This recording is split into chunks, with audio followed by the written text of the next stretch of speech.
Oke guys, kembali lagi dengan saya Phoenix PR. Di video kali ini saya akan melanjutkan alur cerita My Disciple Are All Beat Shoot from the Future.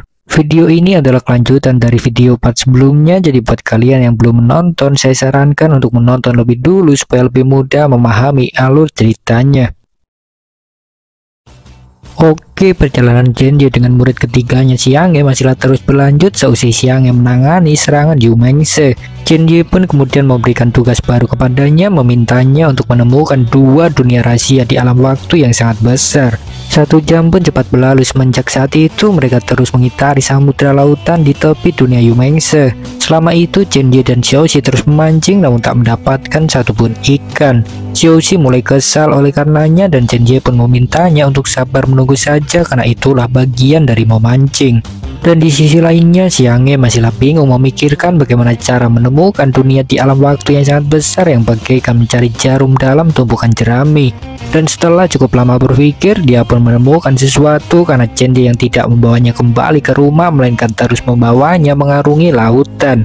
Itu artinya dunia itu harus berada di laut sekitar, begitulah pikirnya. Dan tanpa banyak berbasa-basi lagi, Xianghe pun kemudian langsung mengaktifkan sebuah formasi ruang memindahkan laut, menciptakan pusaran air yang membawa kapal masuk ke dalam laut.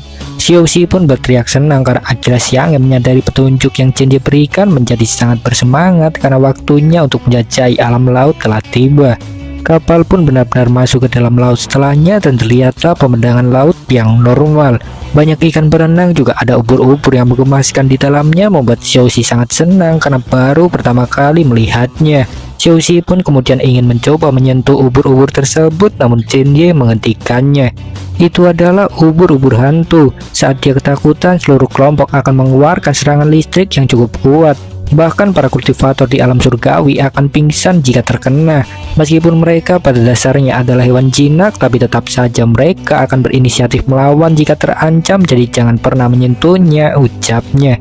Xiaoxi pun cepat mengerti dan sementara itu Xianghe pun kemudian justru berkomunikasi dengan pimpinan ubur-ubur, membuatnya penasaran. Ya, lautan itu memanglah sangat luas. Untuk ujian ini aku tidak akan memberitahunya lokasi tepatnya sehingga dia hanya bisa mengandalkan dirinya sendiri. Mendapatkan informasi dari monster laut memang yang paling efektif, ucap Cenji, dan Xiaoxi pun terkesan karena Xianghe yang bergerak dengan cepat. Benar saja, dia berbicara dengan pimpinan ubur-ubur itu adalah untuk mendapatkan informasi tentang dunia rahasia. Dia menggunakan semacam mantra pemahaman bahasa binatang sehingga begitulah komunikasi antara mereka berjalan lancar.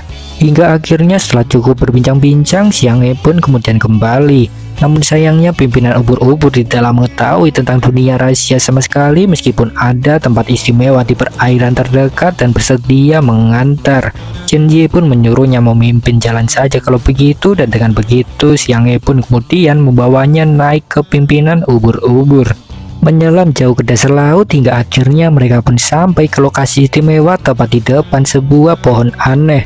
Xianghe pun bertanya pada Cenji apakah itu memang tempatnya dan Cenji pun menjawab itu benar. Xianghe pun bertanya lagi tentang mengapa bisa merasakan fluktuasi kekuatan yang sama dengan Yu Mengse pada pohon tersebut dan Cenji pun menjawab jika itu karena dulunya juga dibuat oleh manusia.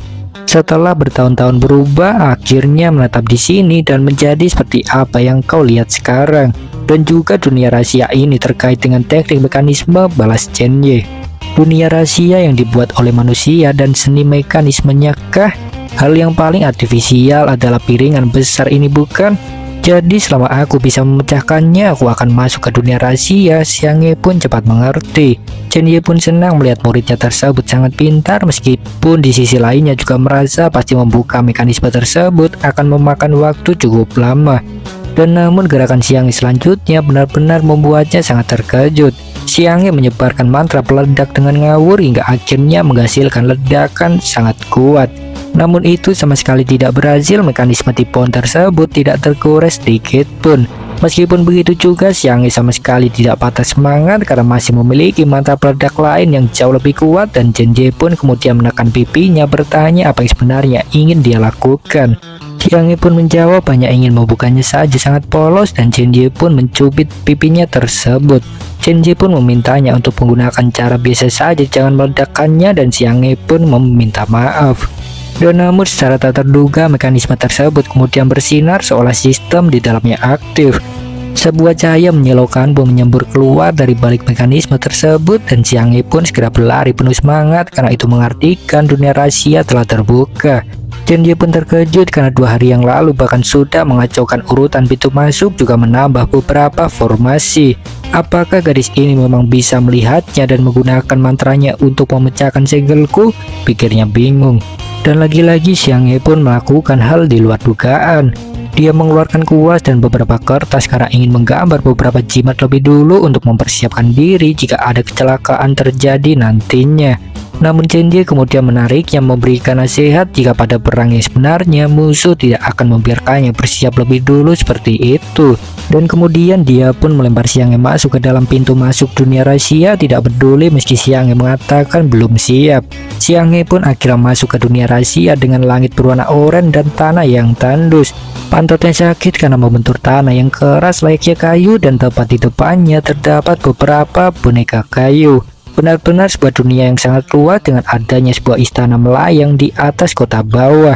Istana yang begitu megah jelas membuat Xianghe terkesan tidak menduga akan ada kota rahasia seperti itu di Yumengse. Chen Jie pun kemudian memberitahunya jika alam rahasia ini disebut Mocheng, dan itu adalah kristalisasi dari teknik yang dibuat oleh keluarga bangsawan kuno, keluarga Gongsu, melalui usaha dari generasi yang tak terhitung jumlahnya. Alam rahasia ini dijaga oleh banyak binatang mesin dengan level alam Tibetan dan sangat cocok sebagai tempat percobaanmu, ucapnya. Xianghe pun terkejut mendengar binatang mesin, entah karena alasan apa, mungkin itu suatu hal di luar dugaannya. Bagaimanapun kali ini kau harus memanjat menaranya agar bisa mendapatkan warisan mekanisme Gongsu dan senjata sihir yang telah kusiapkan untukmu. Selain itu, agar pengalaman alam rahasia tidak kehilangan maknanya, untuk sementara aku akan memblokir koneksimu dengan Yumengse dan tubuh utama bunga waktu akan kukembalikan kepadamu. Dan aku akan menunggumu di menara, biarkan aku melihat apakah kau sudah berkembang. Chen Jie pun kemudian pergi begitu saja. Xianghe pun cemas karena telah kehilangan pelindungan terakhir, mengartikan jika sudah tidak punya lagi nyawa kedua. Tapi tidak apa-apa, aku harus tetap tenang. Master hanya tidak ingin aku meminta bantuan bibimu dan yang lain. Dia tidak mengatakan jika tidak boleh menggunakan jimat. Untungnya aku sudah membuat banyak jimat sebelumnya yang sekaligus bisa membuatku terbang, pikir Xianghe yang langsung bergegas. Dan tepat sesaat setelahnya wajahnya pun terhantam oleh dinding pembatas tembus pandang. Chen Jie pun kemudian memberitahunya jika alam Mocheng memang memiliki mantra larangan yang melarang terbang atau melarikan diri bagi tingkat kultivasi tertentu. Yang jelas kultivasi Xianghe belumlah cukup sehingga begitulah yang terjadi. Xianghe pun bingung tentang apa yang harus dilakukan, dan di saat yang sama binatang mesin di sekitarnya pun akhirnya mulai bergerak, membuatnya semakin panik. Binatang mesin itu pun kemudian langsung menyerang, melancarkan tinjuan, menghantam tanah tepat di bawah Xianghe yang berhasil menghindarinya. Serangan lainnya pun kemudian datang dari binatang mesin yang lain, menembakkan sebuah laser melesat sangat cepat ke arah Xianghe yang kemudian segera menggunakan teknik teleportasi untuk menghindar. Dia pun berhasil selamat dengan itu, namun serangan lain kemudian datang lagi, dan kali ini adalah dari mesin babi bersayap. Dia melesat sangat cepat menghantam Xianghe yang kemudian menciptakan lingkaran pelindung. Namun tetap saja Xianghe pun terhempas sangat jauh karena kekuatan binatang mesin itu ternyata cukup besar. Sangat berbahaya binatang mesin ini berada di alam Tibetan. Mereka hanyalah boneka kayu, tapi kekuatan penghancurnya jauh lebih besar daripada monster di alam Tibetan. Jumlahnya juga jauh lebih dari persediaan alat spiritualku. Bahkan jika mereka diledakkan akan sulit menghancurkan formasi mereka. Masih ada lebih dari 200 mantra tipe serangan, tapi mantra dengan tipe tubuh hanya akan jatuh dalam pengepungan binatang mesin. Jika saja aku bisa menghentikan formasi dan mengendalikan semua binatang mesin seperti yang dilakukan di Yumengse, mungkin aku bisa menggunakan tubuh kecil untuk menyelinap masuk. Tapi untuk itu butuh waktu yang sangat lama untuk mempersiapkan mantra skala besar. Begitu juga dengan kekuatan spiritualnya jika aku menggunakan tubuh utama. Xianghe pun memikirkan banyak hal hingga akhirnya mendapatkan sebuah ide. Syarat untuk lulus ujian ini adalah memanjat menara, dan Master tidak mengatakan jika harus mengalahkan binatang mesin ini. Dan jadi jika ada tubuh utama, kemampuan baru di alam surgawi akan berguna. Xianghe pun kemudian mengaktifkan formasi rahasia bunga waktu bunga bertebaran. Itu membelah tubuhnya menjadi sangat banyak dalam wujud loli. Tujuannya adalah di atas menara dan senjata rahasia master harus didapatkan, mengerti? Teriak tubuh utama Xianghe dan seluruh pasukannya pun cepat mengerti.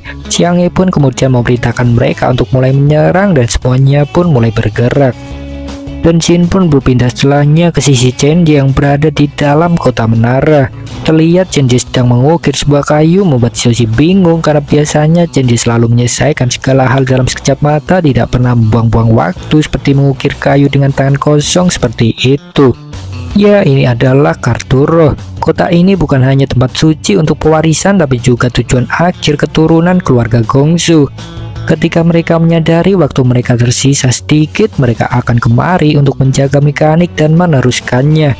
Namun keluarga Gongsu sendiri hancur dalam bencana ketiga.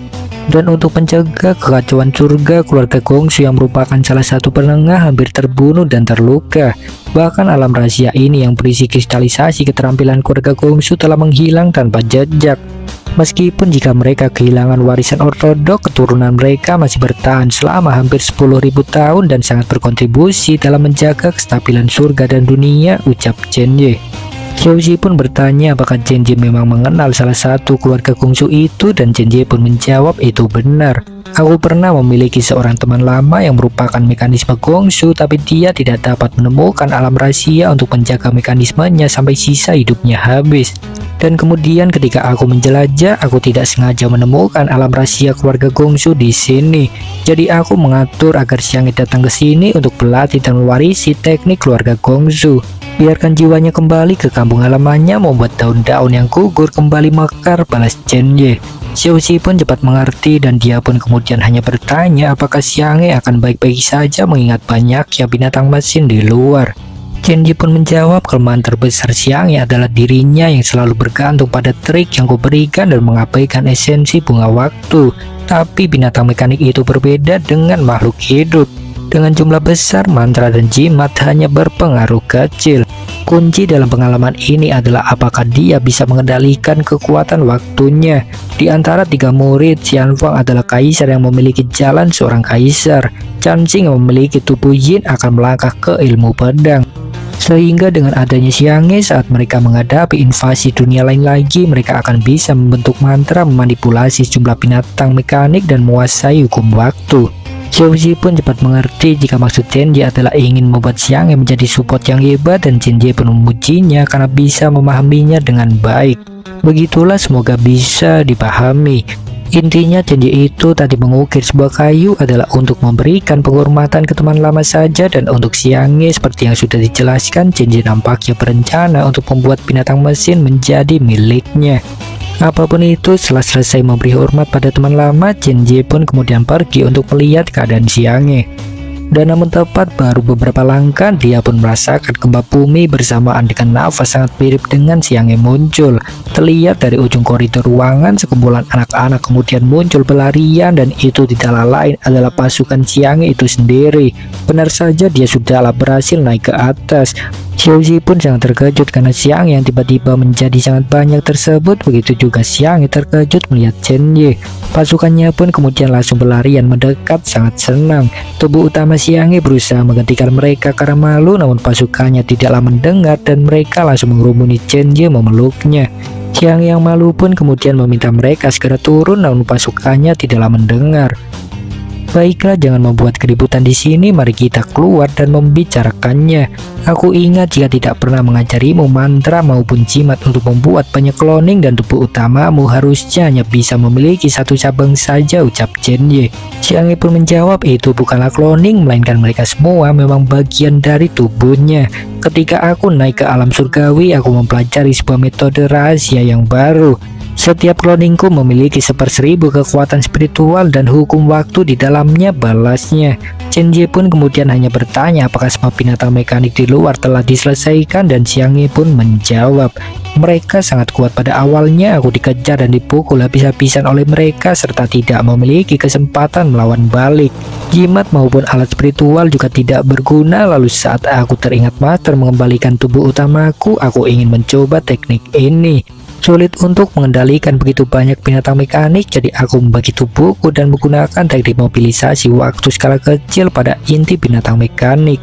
Aku tidak akan kalah jumlah dan sekarang semua binatang mekanik sudah dikendalikan, ucapnya.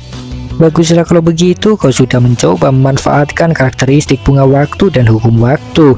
Meskipun metodenya cukup rumit, tapi hasilnya memuaskan. Juga dalam percobaan ini kau akan dianggap lulus. Kedepannya selain mengajarimu teknik, kau juga harus bekerja keras dalam hal waktu, mengerti? Xianghe pun tampak senang, berjanji akan berjuang lebih keras lagi nanti. Dan begitulah misi di dunia moceng telah selesai. Chen-Jie pun kemudian membawanya ke tempat warisan mekanisme dan artefak yang telah ia siapkan sebagai hadiah. Chen-Jie pun memintanya segera mengambilnya dan Xianghe pun menurut. Langit dan bumi, semua yang ada di 4 penjuru dunia, datanglah kepadaku. Xianghe pun mengaktifkan formasi untuk menggerakkan mekanisme di bawah harta, mengangkatnya ke atas dan kemudian mengambilnya. Namun Chen-Jie kemudian malah menggantikannya, mengatakan jika inti warisan tidak boleh diambil, membuat Xianghe bingung. Ilusi ini dipertahankan oleh energi inti warisan. Jika kau mengambilnya, semua itu akan hilang. Mungkin akan beberapa hari untuk memahami warisannya. Aku akan menunggumu di sini.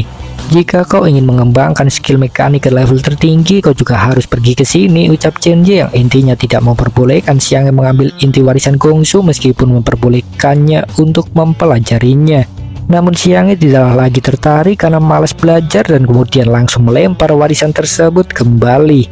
Dia pun kemudian mengambil harta lainnya, yang mana itu barulah harta yang disiapkan oleh Chen-Jie. Dia pun membukanya penasaran dan ternyata isinya adalah binatang mekanik seperti kelinci. Chen-Jie pun kemudian memberitahunya jika itu terbuat dari kombinasi alat tempa yang berupa seni boneka dan teknik mekanik. Dan selain dari binatang mekanik, itu juga bisa digunakan sebagai senjata sihir. Cara menggunakannya sederhana, kau bisa mengaktifkannya setelah meneteskan darah saja. Xianghe yang menjadi sangat penasaran pun kemudian langsung menggigit jarinya, memberikan darahnya pada binatang mekanik tersebut. Dan sebuah cahaya pun bersinar sangat terang setelahnya, menunjukkan respon dari binatang mekanik itu sendiri. Cahaya yang sangat terang membuat Xiaoxi cemas, takut menjadi buta, dan Chen-Jie bertanya balik, memangnya sejak kapan dia punya mata? Apapun itu juga, binatang mekanik pun kemudian berevolusi menyatu dengan Xianghe dalam bentuk sarung tangan dan sebuah aksesoris kepala yang sangat cocok untuknya.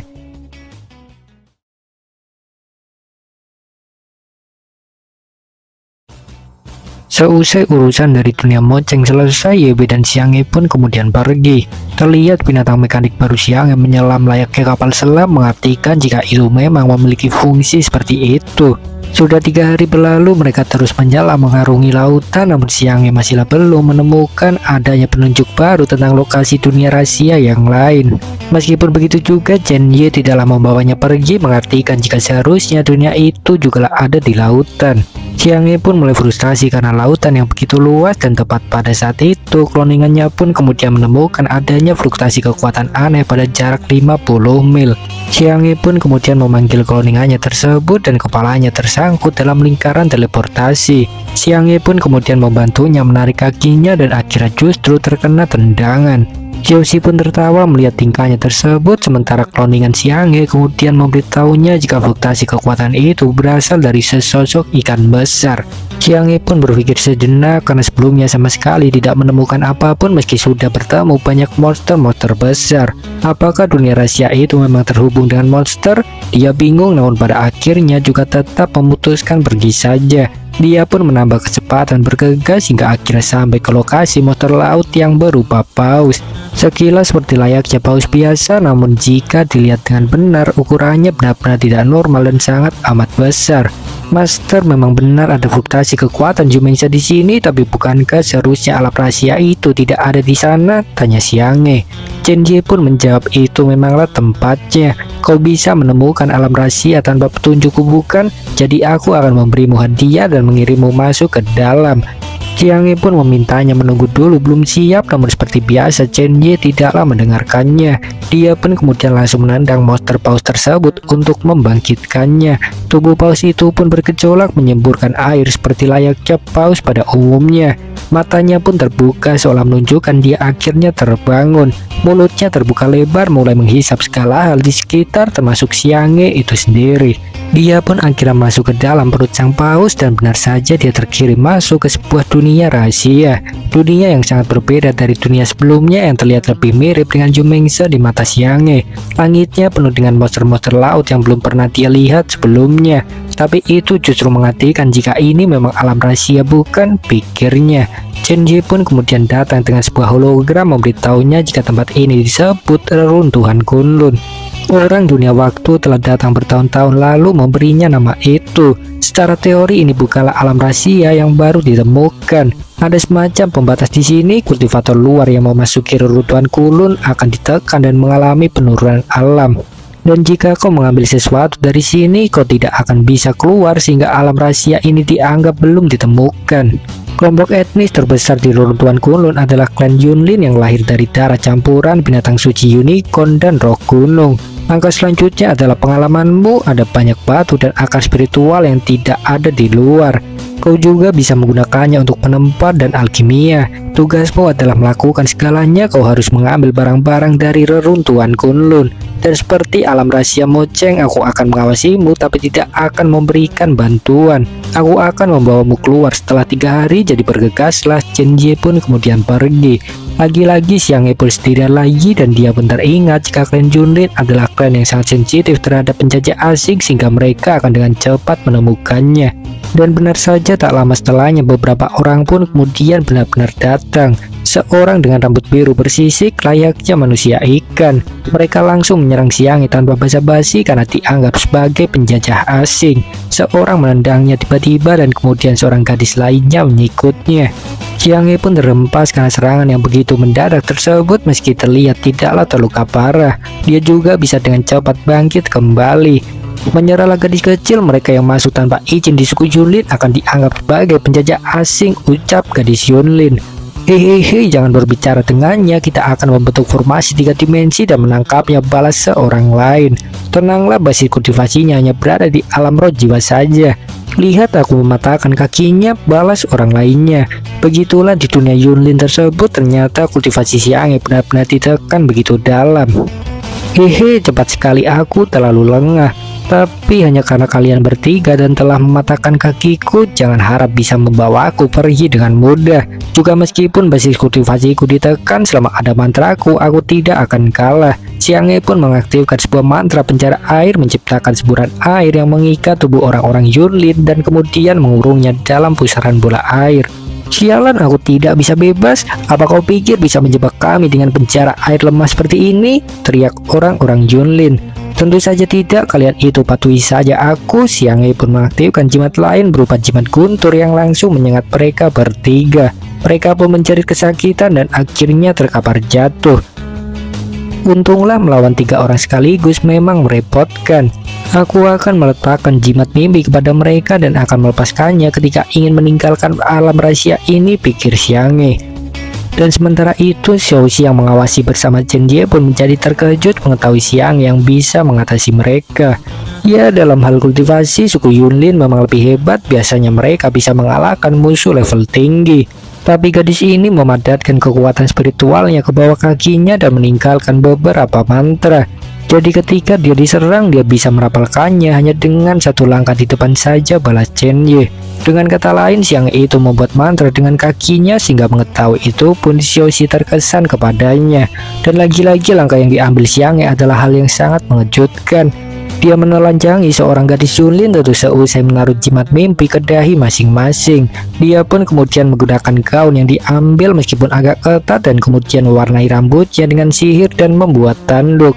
Penyamaran telah selesai. Dengan penampilan ini seharusnya suku Yunlin tidak akan menyerangku lagi, pikirnya. Xiaoxi pun terkesan karena dia yang sudah tumbuh begitu pintar. Ya, dia itu sebenarnya hanya pemalu saja. Dia tidak bodoh, dia juga ingat bahwa klan Yunlin adalah Xenophobia dan dia berpikir untuk menyamar sebagai klan Yunlin. Tidaklah buruk sama sekali. Misinya adalah menjajah reruntuhan Kunlun untuk mendapatkan master unik dan mengubah penampilannya untuk menghindari konflik adalah cara yang efektif, ucap Chen Ye. Xiaoxi pun sangat menantikan pencapaiannya dan kemudian menawari Chen Ye sebuah makanan bernama walnut yang merupakan upeti dari dunia kaisar surgawi tempat Xianfang dan Chanxing.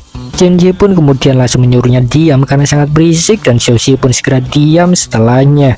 Kembali ke sisi siangnya, dia pun kemudian pergi ke kota reruntuhan Kunlun, sebuah kota yang cukup besar, dan di sana tentu saja ada banyak penduduk klan Yunlin. Siangnya mencoba untuk berjalan biasa saja, namun tetap saja itu tidak berhasil. Seperti ada yang salah dengan penampilannya, semua orang menatapnya dengan hormat meskipun tidak merasakan kebencian.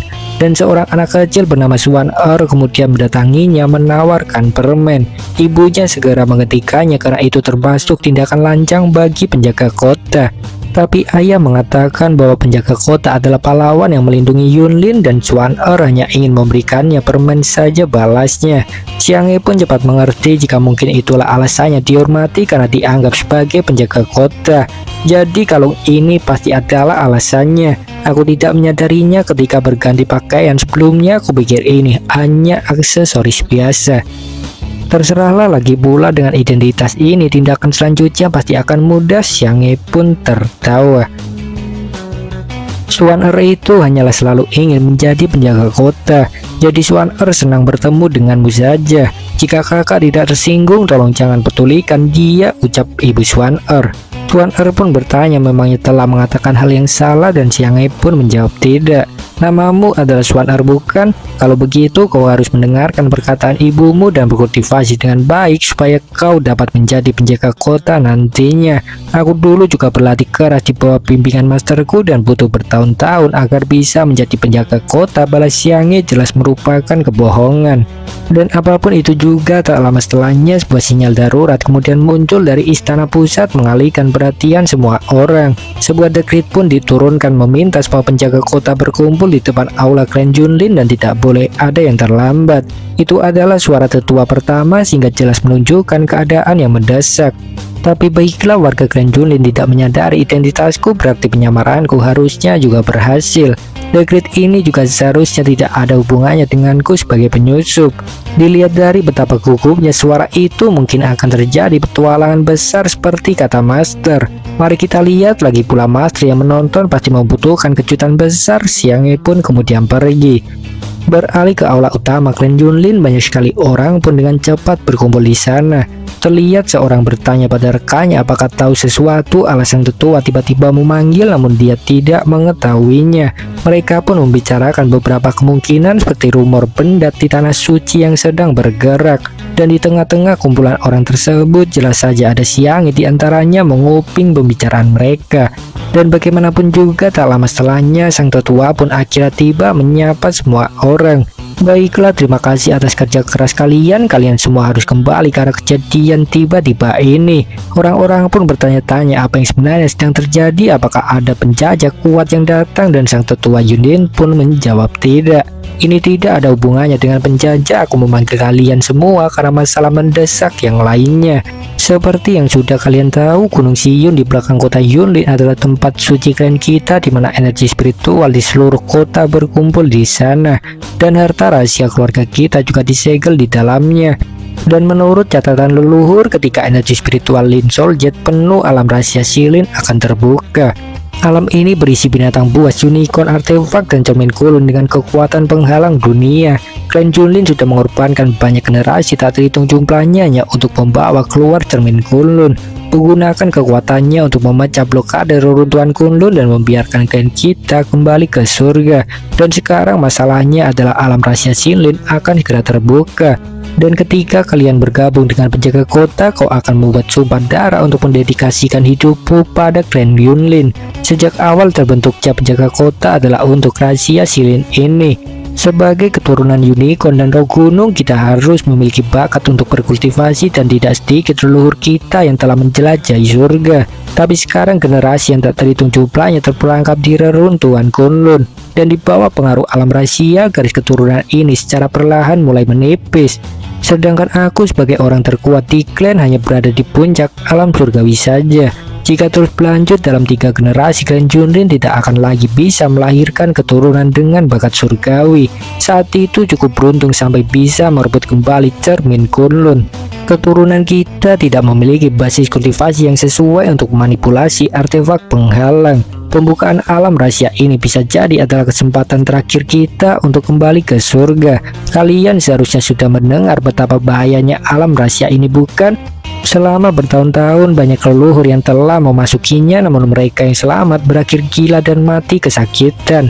Di masa lalu kita memilih 50 penjaga kota dengan basis kultivasi tertinggi, tapi kali ini aku akan mengubahnya dengan pemilihan lotre. Dan selain itu aku ingin mengumumkan sesuatu juga. Mulai hari ini Yu-Ming akan menjadi tetua klan berikutnya. Ucap tetua ditujukan pada gadis di sampingnya yang merupakan cucunya. Di antara generasi muda di klan, kau memiliki bakat tertinggi dan kemungkinan besar dapat merobos ke alam surgawi. Jadi jika kau menjadi pimpinan klan, aku yakin kau bisa membuka alam rahasia. Sang tetua pun memberikan tongkat yang sepertinya tanda serah terima jabatan. Baiklah, ini lotre hitam pertama dariku. Perjalanan ini akan dipimpin olehku langsung. Mari kita mulai saja lotrenya, ucap mantan tetua Yunlin. Dan sementara itu di atas kota, Xiaoxi yang sedang mengawasi bersama Chen Ji pun terkejut karena adanya alam rahasia di dalam alam rahasia tersebut. Terlebih lagi itu seharusnya juga hanya terbuka 500 tahun sekali saja. Baginya itu sungguh kebetulan yang sangat luar biasa. Dan sementara itu Chen Ji hanyalah sedang sibuk menulis saja. Pada saat yang sama dia pun akhirnya selesai, membuat Xiaoxi sangat penasaran. Dia pun bertanya tentang apa yang dia tulis, apakah tentang suku Yunlin, dan Chen Ji pun menjawab tidak, melainkan hanya mencatat pengalaman Xianghe saja untuk digunakan sebagai referensi melatih Xianfang dan Chanxing. Chen Ji pun kemudian melempar buku-buku tersebut ke lorong waktu, dan benar saja itu terkirim ke Xianfang dan Chanxing yang sedang bobo cantik di siang hari di dunia kaisar surgawi. Itu mengartikan jika penaklukan dunia mereka berjalan lancar karena mereka yang berhasil kembali dengan selamat. Dan kembali ke sisi Chen Ji, Xiaoxi pun kemudian bertanya apakah Xianghe akan baik-baik saja. Chen Ji pun menjawab tidak tahu karena nampaknya dia belum pernah masuk ke alam rahasia tersebut sehingga dia berencana untuk ikut masuk nantinya. Artefak yang disebutkan Junling itu memanglah ada, tapi itu tidak mungkin berada di alam rahasia itu, dan cermin Kunlun bukanlah artefak tipe ruang juga, ucap Chen Ye.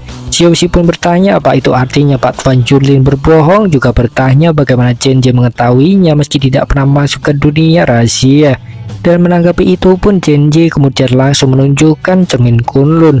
Jelas saja mengetahui itu Xiaoxi sangatlah terkejut karena itu tidak lain adalah cermin yang asli.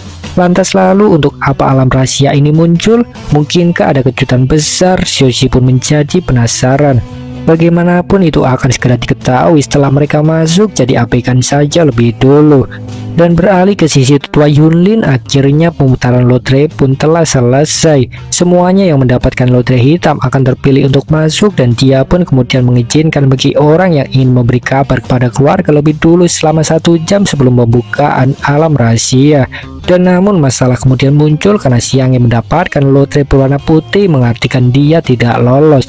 Dia sudah mencoba menggunakan mantra berubah warna namun tidaklah berhasil. Dia bingung dan kebetulan di belakangnya ada seorang pria yang menangis karena mendapatkan lotre hitam. Singkatnya dia takut karena alam rahasia itu sangatlah berbahaya. Oleh karena itu Xianghe pun mengambil kesempatan menawarkan lotrenya untuk bertukar jika tidak ingin masuk. Xianghe pun kemudian langsung mengambilnya begitu saja meski pria itu bersikap sok keren, tidak ingin terlihat layaknya pengecut. Xianghe pun kemudian pergi mengucapkan terima kasih, dan secara tak terduga pria tersebut kemudian bersujud menyatakan rasa terima kasihnya, berjanji akan selalu mengingatnya. Juga dia bersedia menikahi Xianghe meski kembali dalam keadaan gila sekalipun. Dan mendengar itu pun jelas saja Xianghe sangat terkejut dan menjadi naik pitam. Tanpa basa-basi dia pun kemudian langsung menggajar pria tersebut, jelas menunjukkan penolakan. 1 jam cepat berlalu setelahnya, akhirnya waktu masuk ke alam rahasia telah tiba. Semua orang terpilih pun berkumpul di depan gerbang masuk dengan dipimpin oleh sang tetua Yunlin secara langsung. Baiklah, tujuan terakhir dalam perjalanan ini adalah cermin Kunlun. Setelah menemukannya, kita akan mengeluarkannya dengan cara apapun, teriak sang tetua yang kemudian memimpin klan masuk ke dalam termasuk Xianghe. Perjalanan yang sebenarnya hanyalah kebodohan belaka, karena begitulah cermin Kunlun saja sudah di tangan Chen Ye, dan itu dia temukan di luar alam rahasia. Jadi apa yang ada di alam rahasia tersebut sebenarnya? Begitu masuk yang terlihat adalah pemandangan yang sepenuhnya mengerikan. Ada lautan darah berkabut tebal dengan tumpukan tengkorak tersebar di mana-mana. Jelas saja mengetahui itu Xianghe sangat terkejut, dan lebih dari itu di sana juga ada kerangka monster yang seperti naga melilit sebuah tiang. Melihat itu pun Xianghe dengan cepat mendapatkan firasat buruk. Dan tak lama setelahnya, lautan darat di sekitarnya pun kemudian mulai bergejolak menunjukkan pergerakan dari dalam. Dan saat berikutnya beberapa monster pun kemudian muncul dari lautan darat tersebut. Monster yang jumlahnya cukup banyak jelas sangat mengejutkan, karena terlebih lagi monster-monster itu tidak memiliki kekuatan spiritual dan semacam aura.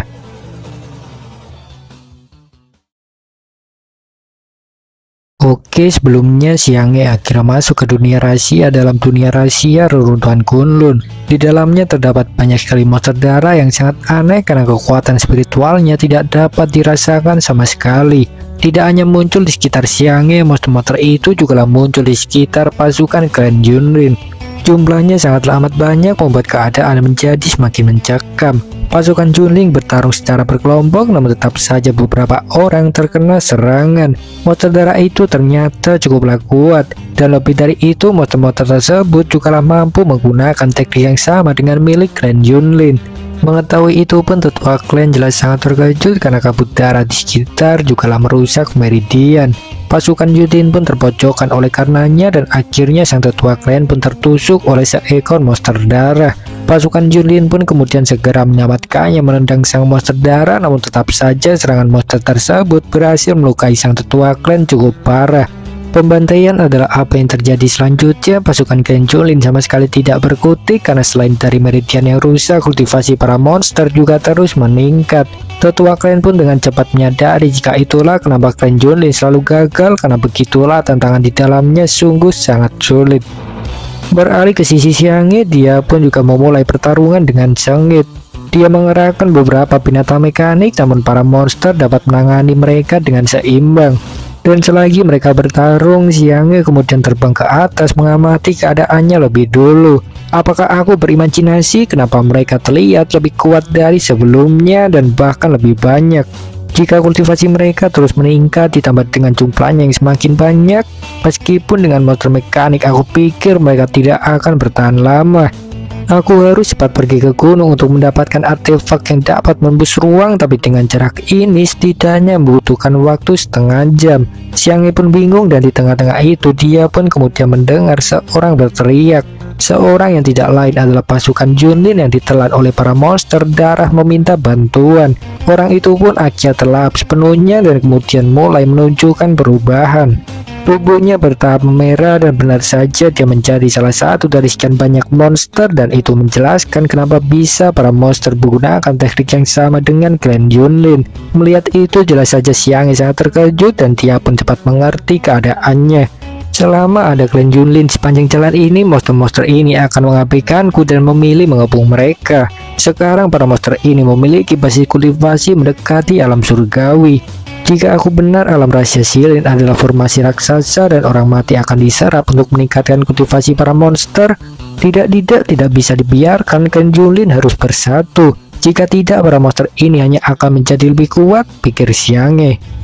Dan sementara itu kepanikan pun muncul secara alami pada pasukan klan Yunlin. Seorang berniat mengalihkan perhatian, namun orang lainnya menghentikannya. Dan secara tak terduga para monster pun kemudian mengaktifkan formasi gabungan bernama mantra segitiga.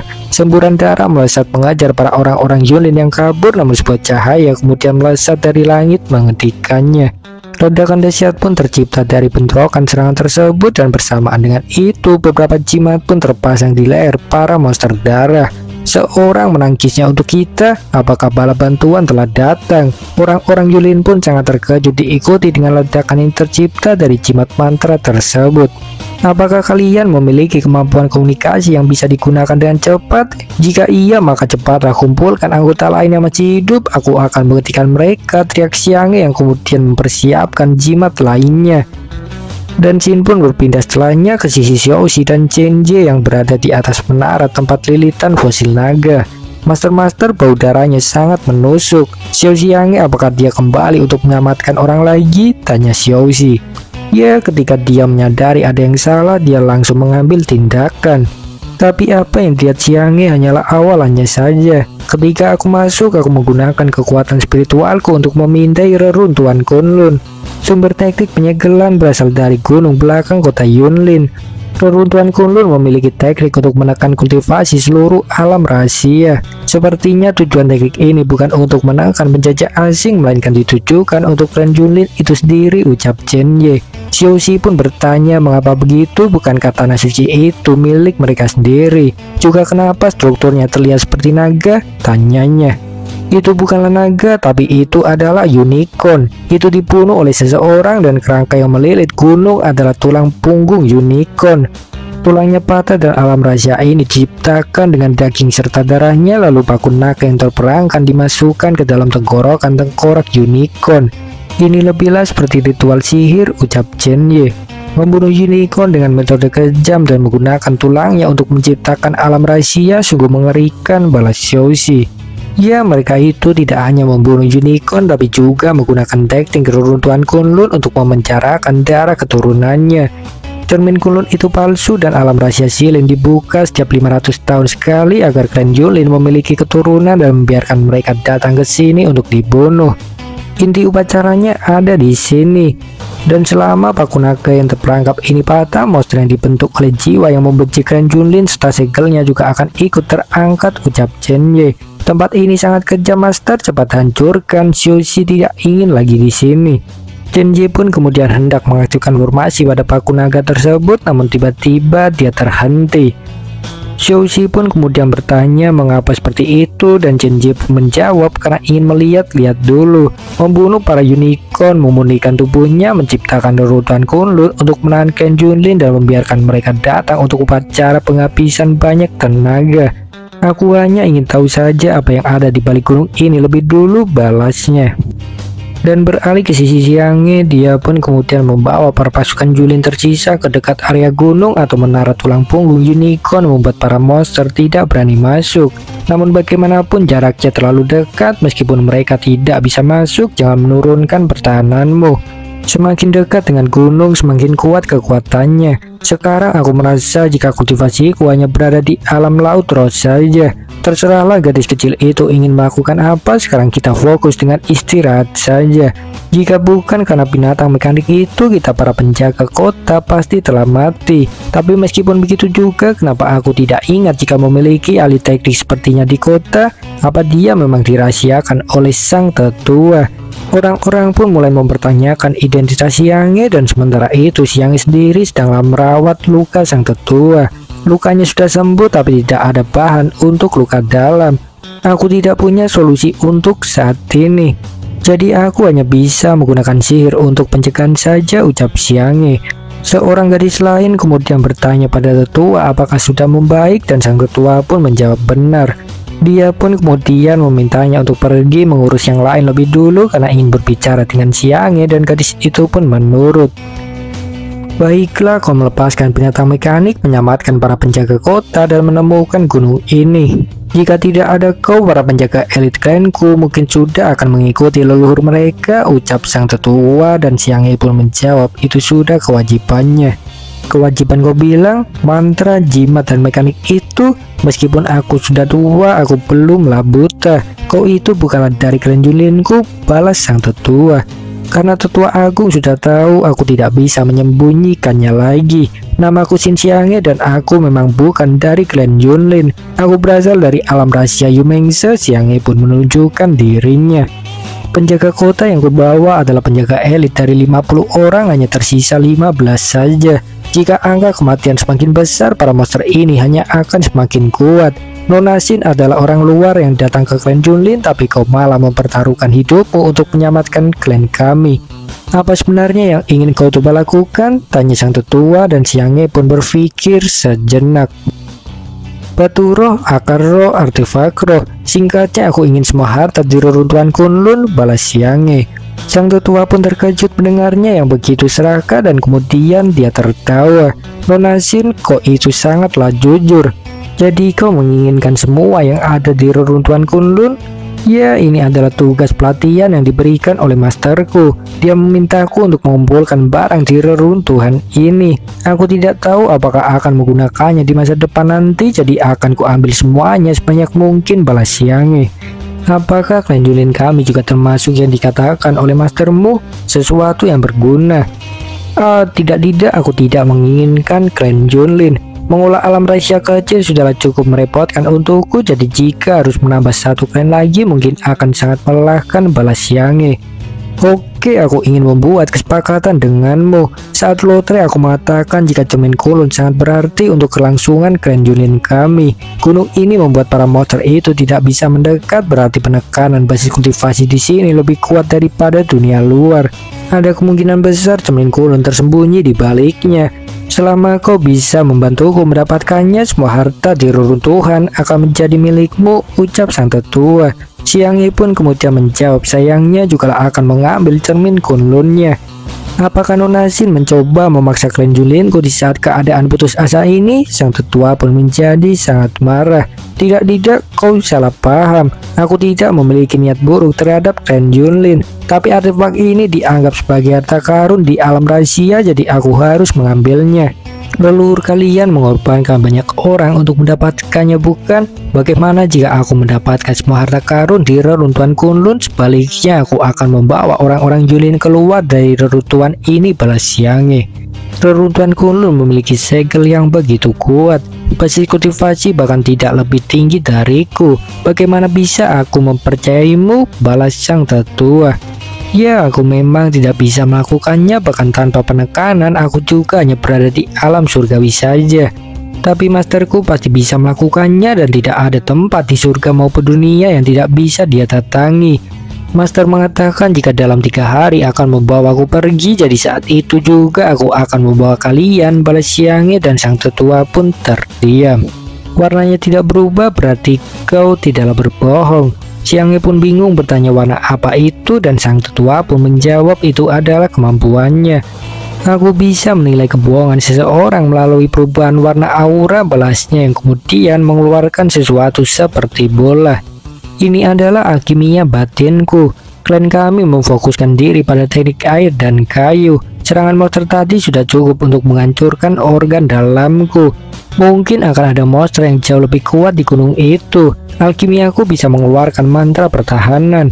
Aku akan memberikannya padamu dan cermin kunlun juga menjadi milikmu, ucap sang tetua, dan Xianghe pun menerimanya dengan senang hati, berjanji akan melakukan yang terbaik.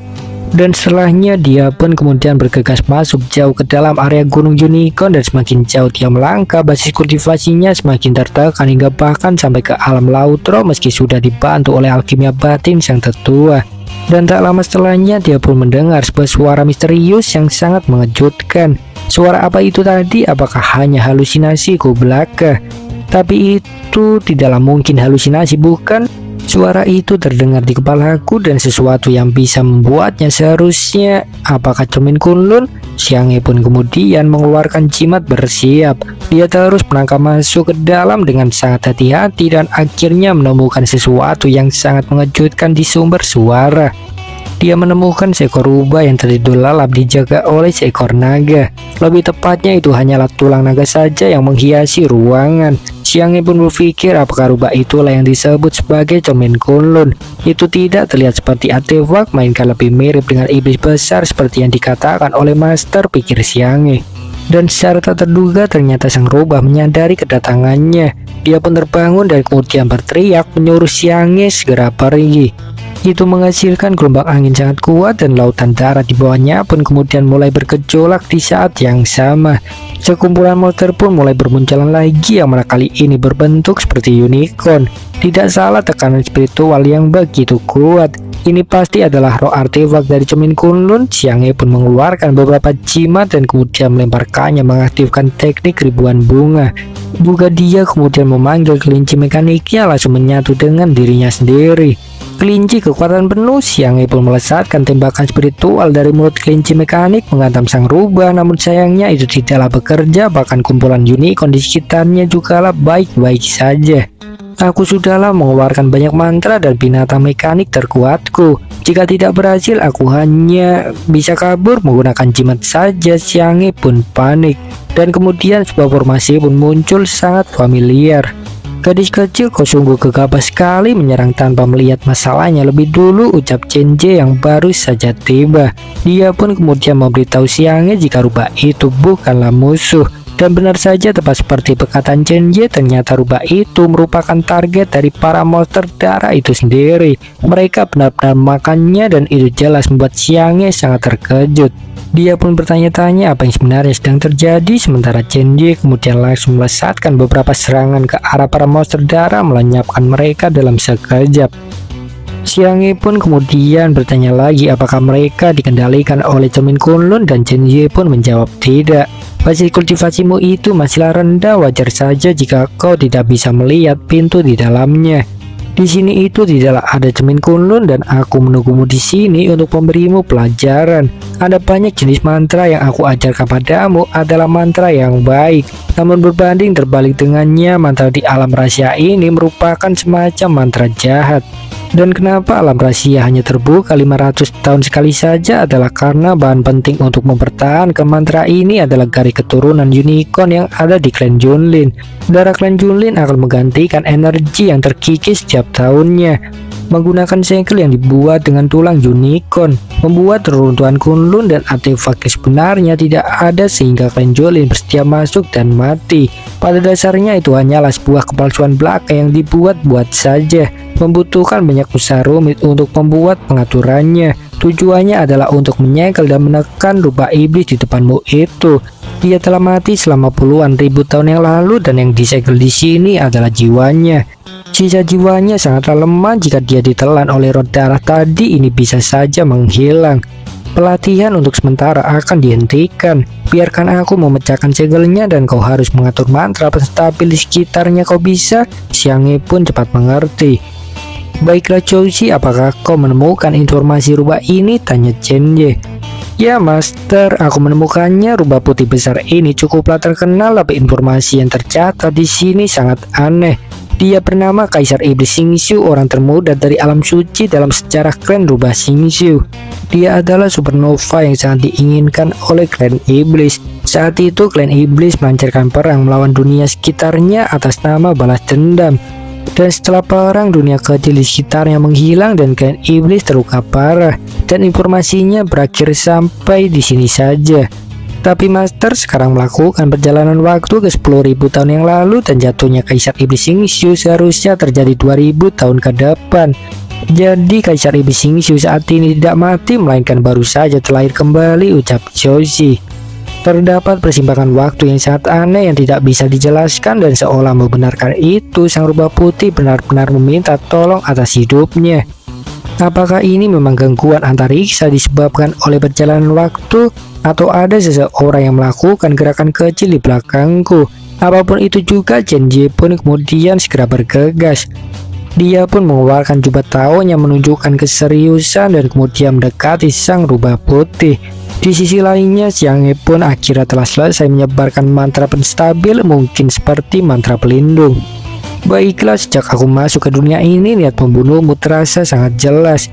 Jika aku membiarkan orang lain menanganinya, aku khawatir kau tidak akan puas. Chen-Ye pun mengeluarkan binatang mitosnya. Pemanggilannya sangatlah rumit, memerlukan semacam ritual terlebih dulu, dan apa yang muncul kemudian adalah unicorn hitam bernama Moran. Dan dia pun mengucapkan terima kasih kepada Chen-Ye atas kepercayaannya.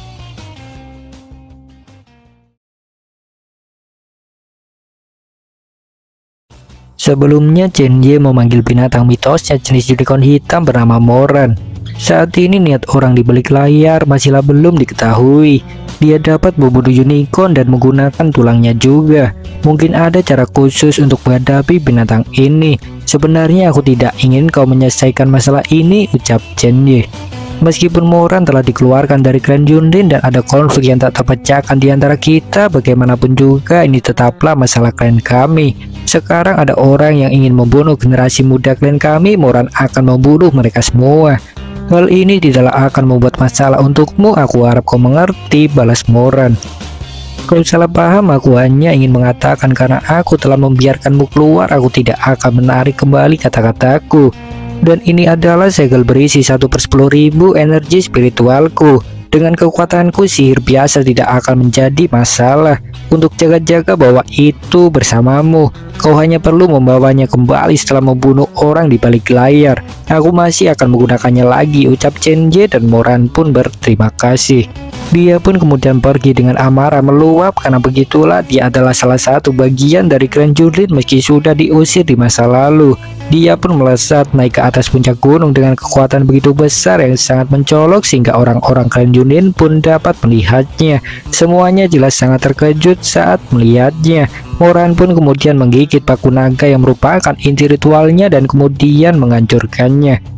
Beralih ke sisi Chen-Ji, Xiaoxi pun merasakan ada yang salah dari sang rubah putih dan kemudian meminta Chen-Ji untuk memeriksanya. Terlihat nampaknya dia mulai kehilangan wujud, sangat menderita. Chen-Ji pun kemudian memeriksanya dan rubah putih itu pun mengatakan tidak ingin mati. Kaisar Iblis Xingqiu ini sudah lama tersegel di sini dan rubah putih ini terlalu menyedihkan. Apa kau tidak bisa meminta bantuan kepada saudari zombie seperti saat pertama kali bertemu dengan Xianghe Master? Tanya Xiaoxi. Tidak, seharusnya dia tidak muncul di era ini dengan adanya kekacauan ruang dan waktu. Jiwa yang tidak lengkap tidaklah bisa dipulihkan. Tapi meskipun begitu, aku bisa menyelamatkan jiwanya. Namun di saat yang sama itu akan menyebabkan kesimpangan karena akan ada dua Bai Xingqiu di era garis waktu yang sama sehingga salah satunya tetap harus dilenyapkan. Xiaoxi pun kemudian bertanya apakah tidak ada cara lain dan Chen-Ji pun menjawab tidak. Aku tidak bisa membuatnya tetap hidup sambil meninggalkan kesadaran jiwa, tapi kau seharusnya bisa, balas Chen-Ji membuat Xiaoxi bingung. Bai Xingqiu, meskipun kau hanyalah satu dari jiwa yang tersisa, seharusnya kau bisa memahami kata-kataku. Jika kau menghilang dari sini, tidak peduli masa lalu, masa kini, atau masa depan, keberadaanmu juga akan dihapuskan dari surga. Tapi aku akan membiarkan kesadaranmu tetap ada dengan syarat. Apakah kau bersedia mengikutiku sebagai mastermu? Ucap Chen-Ji. Xianghe dan Xiaoxi pun terkejut mendengar itu, sementara sang rubah putih pun tersenyum. Terlihat seperti dia tidak memiliki pilihan sehingga dia pun menyetujuinya tepat sebelum wujudnya memudar. Chen-Ji pun kemudian meminta Xianghe segera mengaktifkan mantra dan Xianghe pun menurut segera mengaktifkannya. Tidak lain adalah mantra berstabil, mungkin seperti mantra pelindung yang mencegah jiwa keluar. Xiaoxi pun kemudian mengeluh mengatakan jika mengambil jiwa itu sangat sulit sebagai sistem, namun Chen-Ji tidaklah peduli karena tahu dia bisa. Xiaoxi pun akhirnya tidak dapat menolak lagi karena memang tidak berani dan dia pun kemudian mengambil lingkaran malaikat di atas kepalanya. Dia pun mengeluarkan tongkat sihirnya dan mulai mengaktifkan mantra. Tongkat emas yang berisi kekuatan, patuhilah perintah sistem surgawi. Orang yang ditakdirkan masuk ke dalam aturan surga. Peringatan sistem pun kemudian berbunyi memberi peringatan pada Xiaoxi. Menandatangani kontrak dengan makhluk yang tidak direncanakan memiliki hubungan master murid akan menyebabkan penurunan kekuatan, tolong segera hentikan. Namun Xiaoxi juga sudah tidak peduli lagi karena sudah diperintahkan oleh Chen-Ji sehingga dia pun tetap melanjutkannya. Pengaktifannya pun selesai dan Chen-Ji pun merasa puas. Dia pun kemudian memeriksa pemberitahuan sistem menemukan jika murid baru Bai Xingqiu telah menyelesaikan kontrak memulai tugas baru. Dan Xin pun berpindah setelahnya ke klan rubah Xingqiu yang merupakan dunia sangat damai. Terlihat dua orang gadis sangat cemas karena yang mulia mereka naik ke atas pohon. Yang mulia tersebut adalah seekor rubah putih kecil yang sedang tiduran acuh tak acuh. Tak lama setelahnya sebuah tanda aneh pun muncul di kepalanya. Rubah putih itu tampak senang saat mendapatkannya dan itu kemudian mulai bersinar. Kedua pelayannya pun sangat panik ingin segera menangkap yang mulia dan saat berikutnya ketika cahaya mereda rubah putih itu berubah ke wujud manusia dengan telinga rubah. Dan oke, jadi apa yang terjadi sebenarnya? Entah, itu masihlah belum diketahui pasti karena pertemuan Chen-Ji dengannya masih cukup lama. Nampaknya gadis rubah itu adalah sosok dalam garis waktu yang asli. Sebelumnya Xiaoxi membuat kontrak paksa dengannya untuk menjadi murid sehingga kemungkinan dia akan menjadi target murid keempat Chen-Ji berikutnya atau bahkan mungkin sudah terdaftar jika memang dia memiliki ingatan sang rubah putih besar. Yang jelas rubah putih besar di alam rahasia Kunlun sudah lenyap, begitu juga ritual di alam rahasia juga sudah runtuh karena Moran yang telah menghancurkan paku naganya.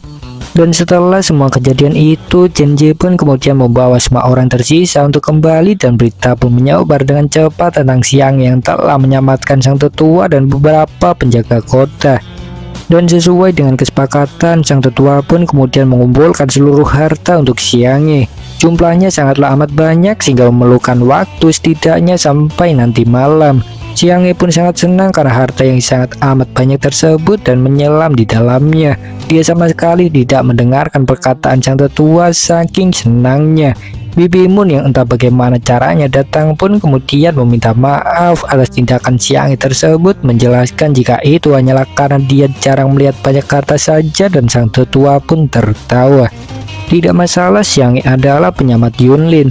Aku berjanji untuk menyerahkan semua harta reruntuhan Kunlun sebagai imbalan membantu kabur para klanku. Lagi pula kultivasi dan kemampuanku juga tidak akan bisa menandingi milikmu, balas sang tetua. Bibi Moon pun tertawa malu, sementara Xianghe masihlah saja menggodanya dengan beberapa harta. Xianghe, kau itu sedang berada di wilayah orang lain. Jika kau terlalu terbawa suasana, kau bisa membuat master merasa malu. Bibi Moon pun akhirnya menegurnya dan Xianghe pun tersadar. Ngomong-ngomong Xianghe, aku tidak tahu di mana mastermu sekarang, dan sebelumnya aku sudah melihat metodenya. Aku hanya ingin memastikan kapan senior akan membawa klan kami keluar dari sini, tanya sang tetua. Xianghe pun memintanya tenang saja karena master tidaklah kemana-mana dan ada di ruangannya, hanya sedang melakukan beberapa hal yang perlu diurus saja. Beralih ke sisi Chen-Ji, dia sendiri sedang sibuk membaca buku. Menekan Moran bukanlah hal yang sulit, aku juga bisa meredakan amarahnya. Tapi gadis itu bisa menyebabkan kerusakan jika dia menjadi gila, ucap seekor burung hantu. Biarkan dia pergi, kalau begitu aku hanya perlu mengirim seseorang untuk mengikutinya. Ngomong-ngomong, aku dengar jika kau sudah menggandakan volume tugas mereka akhir-akhir ini, balas Chen-Ji. Xiu, gadis robot itu, aku memang meningkatkan latihan mereka, dan jika mereka tidak memiliki misi, aku juga meminta Cilian dan Tiantong untuk mengatur beberapa pelatihan tempur untuk mereka.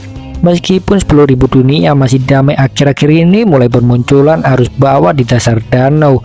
Jadi sebagai pelayanmu, semua makhluk dunia kecil harus selalu siap membantumu di saat krisis daripada harus membebani, balas sang burung hantu yang ternyata adalah seorang administrator dunia kecil bernama Wuliang. Namanya pernah beberapa kali disebut sebelumnya, menunjukkan jika dia nampaknya memiliki kedudukan cukup tinggi di dunia kecil. Baiklah, aku memang harus merencanakan sesuatu, kau juga bisa memutuskannya sendiri, balas Chen-Ye. Oke lah, kalau begitu aku akan kembali dan mengatur ulang rencana kultivasi dan arah misi mereka.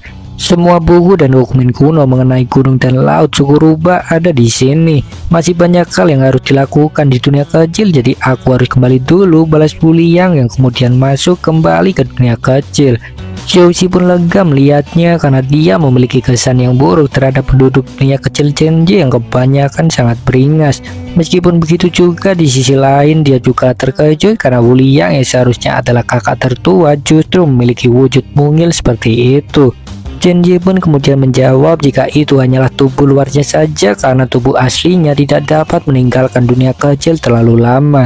Dan baiklah, aku sudah membaca buku-buku kuno yang ditemukan Wuliang dan mendapatkan satu kesimpulan. Catatan sejarah klan rubah dan klan iblis itu benar-benar berbeda. Ada terlalu banyak sejarah yang bercampur sehingga menjadi tidak benar. Tapi menurut penjelasan Kaisar Iblis Xingqiu yang menyatukan klan iblis dari surga benar-benar mengejutkan.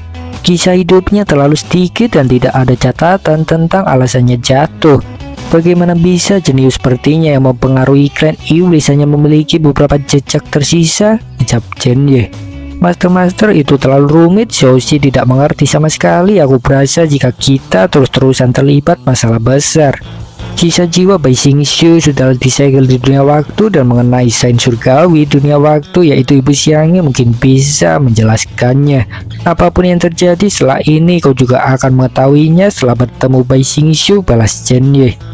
Waktu pun cepat berlalu setelahnya dan malam pun akhirnya tiba. Semua orang pun berkumpul di gunung belakang kota Yunlin. Ada ribuan orang di klan Yunlin kami. Jika senior memerlukan bantuan tentang mantra untuk mengatur mantra teleportasi agung, senior dapat memberi kami perintah kapanpun, ucap sang tetua, dan Chen-Ji pun memintanya tenang saja. Itu tidaklah diperlukan dan tanpa banyak basa-basi dia pun langsung mengaktifkan formasi menciptakan sebuah lingkaran teleportasi raksasa yang mencakup seluruh orang klan Yunlin. Dilakukan dengan tangan kosong sehingga jelas saja membuat semua orang sangat terkejut. Saat berikutnya mereka pun menghilang dalam sekejap tertelan oleh cahaya dan kemudian berpindah ke dunia waktu atau dunia Yumengse. Perasaan senang pun meluap dan semua orang bersorak karena akhirnya bisa terbebas sesuai dengan harapan para leluhur. Namun sayangnya di tengah-tengah itu masalah lain kemudian muncul, di mana langit kemudian retak. Semua orang pun terkejut karena bahkan udaranya juga mulai menipis, membuat sulit untuk bernafas. Apakah kehendak dunia muncul lagi? Tapi bukankah dao surgawi yang muncul sebelumnya telah diambil oleh master? Tanya Xiangge bingung. Ya, ini tidak ada hubungannya dengan dao surgawi. Ada beberapa orang yang bertarung di luar dunia waktu dan kultivasi mereka tidaklah lemah, balas Chen Ye. Tapi aura spiritual ini aku tidak tahu kenapa aku merasa familiar. Xiangge, aku akan pergi melihatnya, tinggallah di sini sebentar dan jagalah orang-orang Yunlin. Jika perlu bawa mereka ke Yumengse. Chen Ye pun kemudian pergi. Beralih ke luar dunia waktu, tepat seperti perkataan Chen Ye, terdapat sekelompok orang yang sedang bertarung. Scarlet Flame Sign, kau tidak bisa melarikan diri lagi. Chonghua, serahkan artefak, pemberontakanmu hanya akan merugikan dunia. Yang mulia Chonghua, selama kau bersedia menyerahkan senjata kekaisaran yang mewakili penguasa dunia kuno, aku bisa membuat keputusan untuk membiarkanmu hidup. Bagaimana? Ucap Master Sekte Feng Tian dunia kuno bernama Xing Xuanjun. Membiarkanku hidup, kau bilang? Kau bahkan membeli bawahanku, menanam kutukan darah kepadaku. Kau mengaku sebagai biksu tapi suka bersinah dan mengatur penyergapan. Kau juga benar-benar tidak ragu untuk menghancurkan kekuatan kekaisaran dan mengatur situasi yang besar hanya untuk mendapatkan artefak ini. Jadi jika aku sangat menginginkannya, datanglah sendiri, tukar dengan hidupmu, balas Scarlet Flame Sign permaisuri Chonghua. Begitulah itu seperti konflik kekaisaran. Singkatnya, keadaannya adalah Chonghua dikepung karena dianggap pemberontak yang telah mencuri artefak. Dia nampak sudah cukup terluka parah, namun tetap saja dia tidaklah ingin menyerah. Chonghua pun kemudian mengerahkan segenap kekuatannya dan sebuah pedang pun terbentuk dari kobaran api, membuat para pengejar terkejut. Diagram darah surgawi yang melambangkan kekuatan kekaisaran dewa kuno adalah sebuah pedang. Apa yang ingin dia lakukan? Pikir mereka mengartikan jika nampaknya pedang itulah yang mereka sebut sebagai artefak kekaisaran. Yang mulia Chonghua, kau seharusnya lebih tahu. Penggunaan diagram darah surgawi hanya akan membuatmu lebih cepat mati. Tinggalkan artefaknya dan jangan melangkah ke dunia kuno lagi. Janjiku masih berlaku, aku bisa membiarkanmu pergi dan berjanji akan mengakhiri pemburuanmu, ucap Xing Xuan. Kau itu seorang pengkhianat, berpura-pura menjadi pria terhormat di depanku. Kau bisa pergi atas nama tuanku, tapi sayang sekali aku tidak pernah berencana melepaskanmu, balas Chonghua. Dia pun membuka serangan, menghantamkan pedangnya, menghasilkan gelombang api raksasa. Tangkap dia, jangan melawannya secara langsung karena dia memegang diagram darah surgawi, teriak Xing Xuan menanggapinya. Seseorang pun menyelinap ke belakang Chonghua, melesatkan Rasengan hanya untuk membaca tertusuk karena Chonghua yang menyadarinya. Haha, serangga sepertimu ingin menahanku? Apa kalian pikir kalian sanggup menahanku? Chonghua pun menyerang membabi buta, menyebarkan api ke area sekitar. Dan tak lama setelahnya pun Chen Ye akhirnya sampai ke lokasi. Xiaoxi sangat terkejut melihatnya yang begitu kuat, yang bahkan auranya terasa begitu hebat meski dari jarak yang jauh. Juga ternyata ada orang yang cukup besar untuk mengancam keberadaan dunia besar. Ini pertama kalinya Xiaoxi melihatnya, bahkan lebih dari satu, ucapnya mengipaskan kipas dan Chen Ye pun terdiam karena tidak menduga gangguan ruang yang begitu serius hanya dari bentrokan serangan mereka. Xiaoxi pun berpikir apa itu mungkin karena kipasnya terlalu kecil sehingga membuatnya kepanasan dan dia pun segera menggantinya. Orang-orang yang menghilang di ruang sungai dan waktu mulai muncul di era ini. Mungkinkah? Chen Ye pun tersenyum menyadari sesuatu dan melihat itu Xiaoxi menjadi penasaran. Dia pun kemudian bertanya ada apa, mengapa membuat ekspresi begitu serius, dan Chen Ye pun menjawab tidak apa-apa. Xiaoxi pun kemudian bertanya lagi apakah tidak ingin menghentikan mereka dan Chen Ye pun hanya terdiam. Pertarungan pun berlanjut. Xing Xuan kemudian menembakkan pedang-pedang es ke arah Chonghua yang dapat menebas semuanya. Xing Xuan pun kemudian menciptakan pedang lebih banyak dan kemudian melesatkan semua sekaligus. Chonghua pun terlihat cemas karena sudah mulai kehabisan kekuatan, setidaknya hanya bisa mengeluarkan kekuatan pedangnya satu kali lagi saja. Dia pun kemudian mengangkat pedangnya, mengerahkan segenap kekuatan tersisa.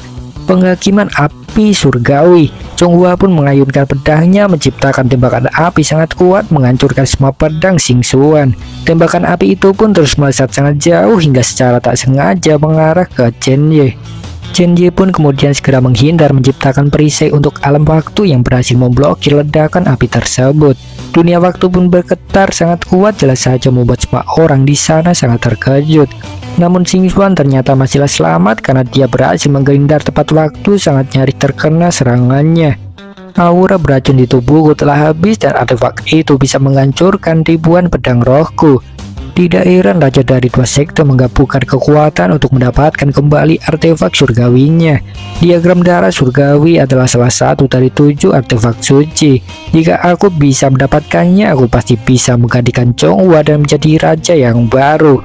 Hahaha, diagram darah surgawi ini adalah milikku. Xing Xuan pun kemudian melesat menguruskan pedangnya ke arah Chonghua yang sudah kehabisan kekuatan. Namun tepat di saat itu Chen Ji pun kemudian bergerak menghentikannya.